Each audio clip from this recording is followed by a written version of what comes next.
Hey guys, so I wanted to touch on a subject today that's near and dear to myself because it's something that I've been dealing with for years now. I've touched on benzo withdrawal in previous videos, but really what I've been dealing with in the last few years is actually Cymbalta withdrawal or duloxetine. And I know it's not super related to my content on the channel, but this is something that's very important for me to get out there. And I think it's important to get this coming from a really extreme case. I'm going to first tell you about my story, and then I'm going to get into a lot of the symptoms I've been experiencing. So I hopped on to Cymbalta to deal with benzodiazepine withdrawal. My doctor told me, she goes, here, take this low dose, 30 milligrams. When your benzo withdrawal stops, you'll easily be able to get off this medication. I tried getting off the medication at a rate of about 10% a month back in 2018. And I realized that this wasn't going to be such an easy journey for me to get off this poison. I had to stop tapering for about 2 years after that because I got hit with terrible, terrible symptoms. I started tapering again in August 2020, and I was tapering at a rate of about 2 or 3% a month. And then it finally caught up with me. That's how sensitive I am. Most people I hear talking about in these videos are talking about tapering at like 20% a month or going cold turkey, and literally that would kill me. It would kill me. My nervous system is that sensitive, and my gut is that sensitive to these medications. So when I start tapering again off Cymbalta, I'll be tapering at a rate of 1 bead a month. So typically it might be at about 1% a month, and I'm going to try that and see how I deal with that. So really, realistically, I mean, if I don't get better, if my nervous system doesn't heal, it could take me about 8 years to get off of this medication. But around December last year, it really hit the fan for me, and my tapering caught up with me. My little 3% a month really caught up with me, and I got just slammed with symptoms.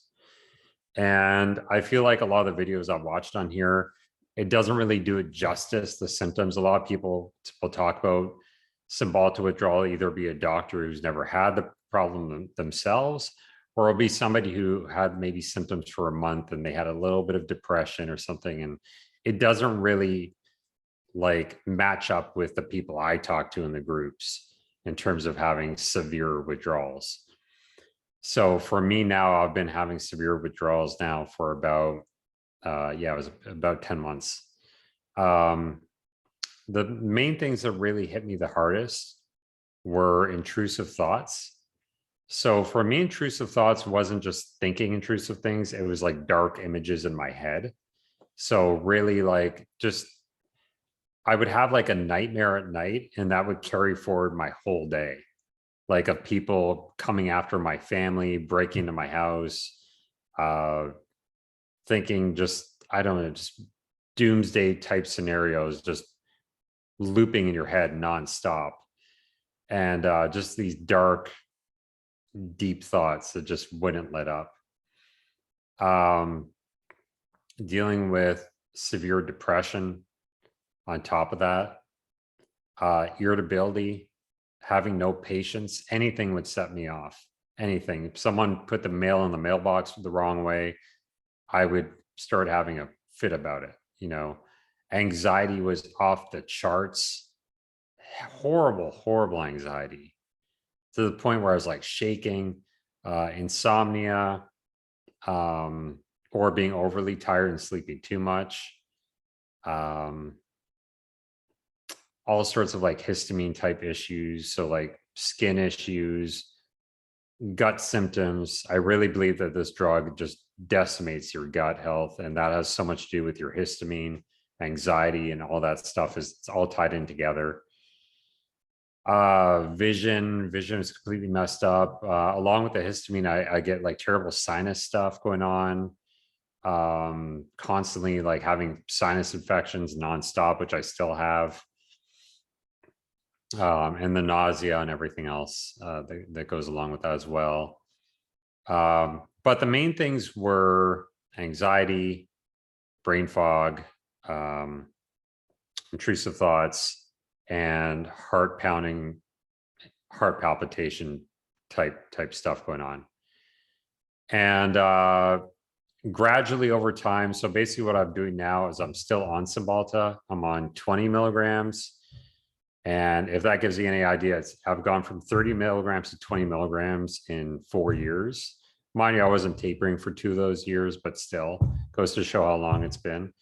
And I'm just holding at this current dose until the intrusive thoughts are at least mostly gone. And then I'll be tapering out 1% a month. Okay. If I feel like I could tolerate more than that, maybe I'll bump it up a little bit. But 1% is really all I could handle because my nervous system is so damaged from this drug and from the benzodiazepine. So what are some ways that we could help deal with these a little bit better? So there are a few things. And to some people, it might sound kind of strange, but I signed up for a meditation class. So I'm doing that. I find that very helpful. When you're in that fight or flight mode constantly, and you're constantly having high cortisol, the main thing is you really want to calm down the parasympathetic nervous system. So you can do that through like meditation, deep diaphragm breathing, and just working on your thoughts as much as you can, going for walks, getting out in sun, grounding yourself, just walking around your bare feet outside in the sun. It's really nice. Making sure your diet's on point. So sticking with low histamine foods because Cymbalta will really mess with your histamine levels. And it's really bad for like blocking certain enzymes that regulate histamine in your gut. So you might notice that you get in a wave after you eat something, right? So you eat like aged chicken. If you eat like a hot dog, like that will set off your symptoms terribly. If you eat aged meat, if you eat certain types of vegetables that induce histamine in your body, that will also promote it. Going low carb, so carbohydrates and sugars, that also increases your histamine and cortisol. So there's a lot of things there diet-wise you really want to take a look at. Now, I don't expect everyone to go to my extreme, but I have mostly been on a carnivore diet over the last year and a half. Right now, my diet is about 95% carnivore. I have included some other things right now for the time being, but not everyone has to go to that extreme, but it can be helpful for some of you. And then what I always tell people, the main thing is don't do anything stupid.